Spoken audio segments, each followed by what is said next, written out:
blocking my way. I can't feel farther away. Wait on a moment to say that I want you. You know that I want you.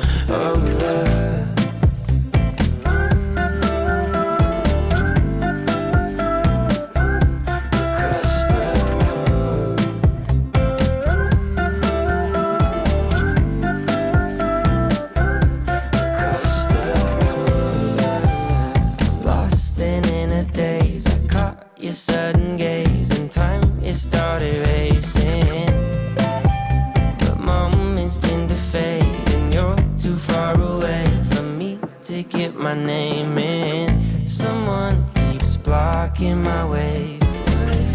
I can't feel further away. Wait on a moment to say that I want you. You know that I want you.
To the place, a spot you from a ways. My heart, it started racing.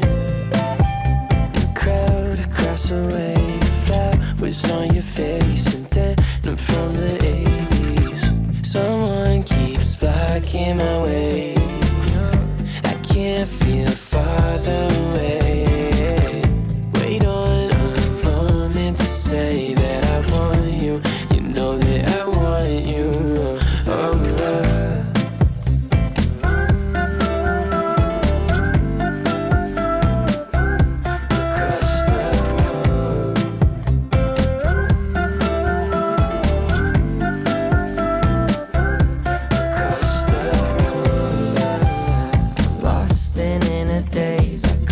Sudden gaze and time it started racing, but moments tend to fade and you're too far away from me to get my name in. Someone keeps blocking my way.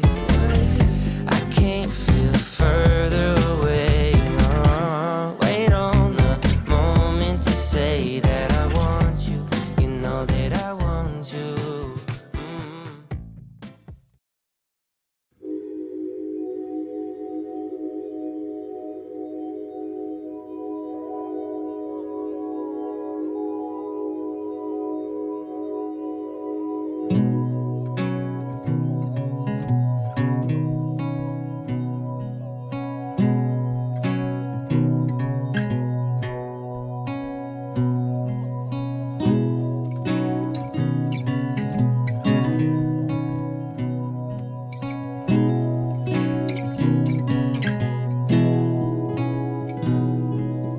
Feels like frost is now melting. I don't need the layers anymore, and I can see through the clearing. Feels like there's nothing but serenity.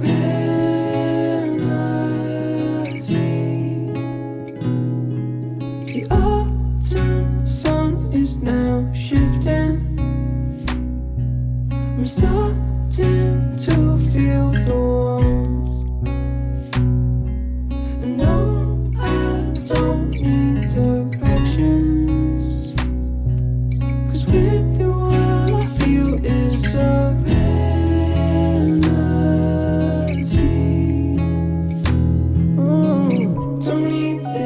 flashback or the quiet life, just talking to myself.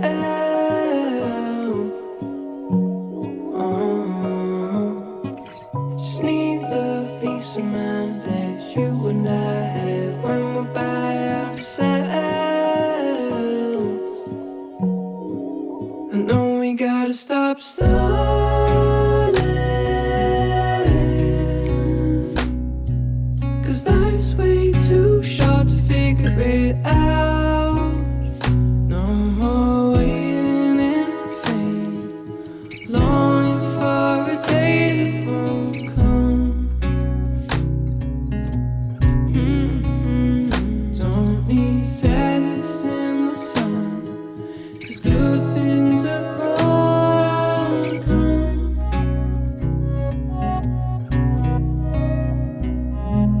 The sunlight is starting to glisten, parting the days that came before. And no, I don't need reflections, 'cause with you all I feel is serenity.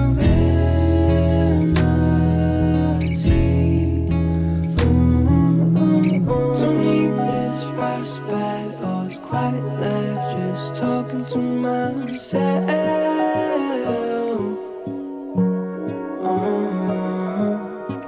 Just need the peace of mind that you and I have when we're by ourselves.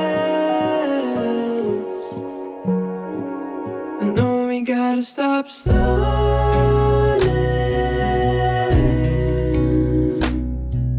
'cause life's way too short to figure it out.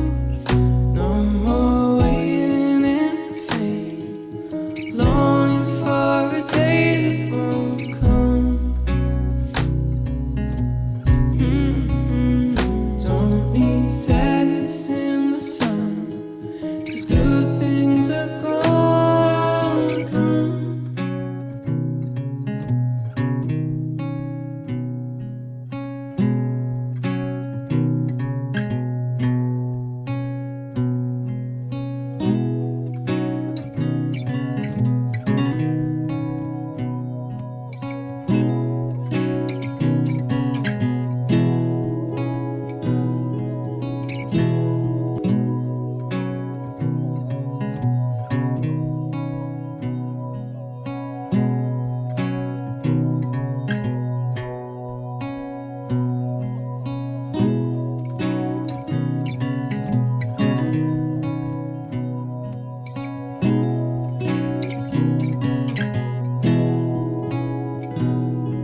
It feels like frost is now melting.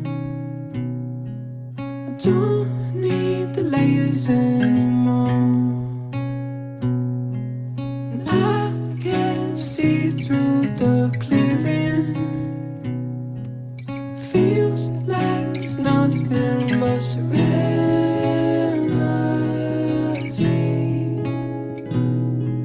The autumn sun is now shifting. I'm starting to feel the warmth. And no, I don't need directions, 'cause with you all I feel is serenity.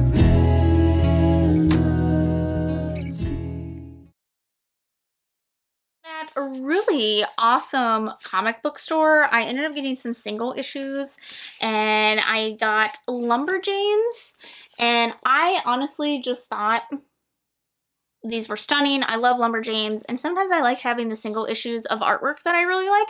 So I was glad that they had these two because I really enjoy them. And then I ended up picking up Maw because this cover is stunning. But also it just seemed kind of interesting, but the artwork isn't totally my favorite on the inside. I was originally going to get 1 through 5. I figured I'll just get 1, try it out, and then I can always order any other ones or wait until a full volume releases, but I thought it would be a good way to try, but also get this stunning artwork. I was also really pleasantly surprised that they had Spectacle Volume 3, and for those who don't know, this is one of my favorite graphic novel series, and this is about a woman. Her twin sister is killed. They work in a circus, and her sister's ghost keeps appearing to her, and other weird things are happening around the carnival and whatnot, and so she has to try to figure out what is happening, what has happened to her sister. But I'm really excited. I thought this was originally only going to be 2 volumes, so I'm glad that it is continuing on, and I can't wait to get to this. And I like literally squealed because I think that it is such an underrated series.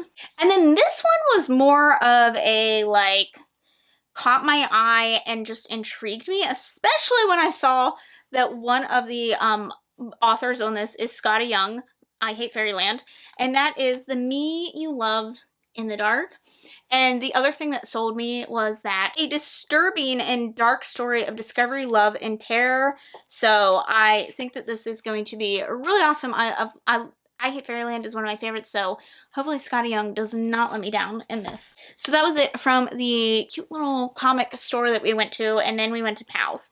Now, I only went to the first floor, I guess, of Powell's. There are several other floors because the upper floors are nonfiction, and honestly, I just didn't really have a need for those. We did go explore them, but I don't have any footage from there. You'll just have to go see it for yourself if you really want to know what's happening there. There is like a rare books room and whatnot as well. I will say it was quite the experience. It was also incredibly difficult to vlog there because it was so busy, and every time we went in there, because we stopped in there a few different times just to get a general sense of what was happening, it was like busy every time we were in there. First thing that caught my eye that I knew I wanted to get was Night of the Mannequins by Stephen Graham Jones. I recently talked about how I've been kind of collecting Stephen Graham Jones's work, and this is one of them. So it's next coming up on my TBR soon, so I'm intrigued to have it. And I was really happy to see that they had his stuff there. From there, I noticed this cart that was like, I guess, books that had just come in that they hadn't made it to the shelf yet. And I saw this little tiny book. And when I pulled it out, I was like, oh, I love the cover. I love the cover so much. And it's called The Atrocities. Am I saying that right? The Atrocities? Anyway, zero clue what this is about, but I've been really into like novella stories lately. This is a haunting gothic fantasy of a young ghost's education. Okay, sure. I'll take it, but I think it is absolutely stunning. It caught my eye. It was on the sale shelf, and it was The Little Book of Shakespeare. Originally, I was like, you know, whatever. It's nonfiction. It's about Shakespeare. But what sold me on this, not only the fact that it was $7, but it's set up inside with like all these cool little like infographics and like neat little things about Shakespeare and his work. And y'all know I freaking love Shakespeare, so I thought this would be a good thing, especially if I end up starting my Shakespeare series at some point. Just like to see some of the cool information about like each of the stories and whatnot. What's weird is that at the conference I was at, they talked about Anatomy, a love story, and I loved the cover then, and I was like, oh, I'm gonna go home and look that up. But they actually had it at Powell's, so I ended up buying it there. This cover is on another level, honestly. It's stunning, and I believe this is also a gothic tale, and it is also blurred by Neil Gaiman. Do we see a theme happening here? This is about a woman who, this is Victorian age, and she wants to become a surgeon, and of course that's frowned upon for women, and then dead bodies start going missing, I believe. Oh, but apparently there's also like a fever that's back, and I guess they have to fight against like these weird people that are kind of lurking around, and also like this fever that's coming back. Anyway. It just looked beautiful, and I'm not gonna lie, that was mostly a cover buy. It sounded interesting when they were talking about it. And then I stopped in the Neil Gaiman section to see what all used Neil Gaiman they had, but I didn't realize that they must have redone some of the covers to have like these old retro looks, and I saw this one. It's The Ocean at the End of the Lane, which is my favorite Neil Gaiman book, and I just loved the vintage look to this, and I'm assuming that is the good old Ursula Monkton there, but I thought this was a really beautiful cover, and so I had to have it. And this is a fantastical story about a young boy who sees another world at the end of the lane one day, and then a strange woman appears and weird things start happening. And then the last one I got, this was at the checkout, and it was mostly a whim. It just kind of drew me in, and it was a staff pick, and that is An Elderly Lady is Up to No Good. It is very small, as you can probably tell. And I believe this is short stories about old women who are just being badass and rebellious and have a mean streak. And I apparently want to read about that. I had a somewhat of a color scheme apparently happening here. Let me just show you. This happens with a lot of my buying trends in general, as I tend to get a color scheme going on with, you know, this one was an exception, but yeah, I think that's a pretty good haul. I won't tell you how much I spent there. No, I will not, but I really enjoyed it. I thought it was a lovely place to hang out. I can see why people loved it. It is just so massive, and there's just so many things to choose from, and I love like the never-ending recommendations and staff picks, and like everything is like hand-drawn and artful, and it's stunning. So that is my book haul. Thank you. I hope that you all have liked this video. Don't forget to subscribe to see future videos from me. Thanks for watching, and I will see you in the next one. Bye!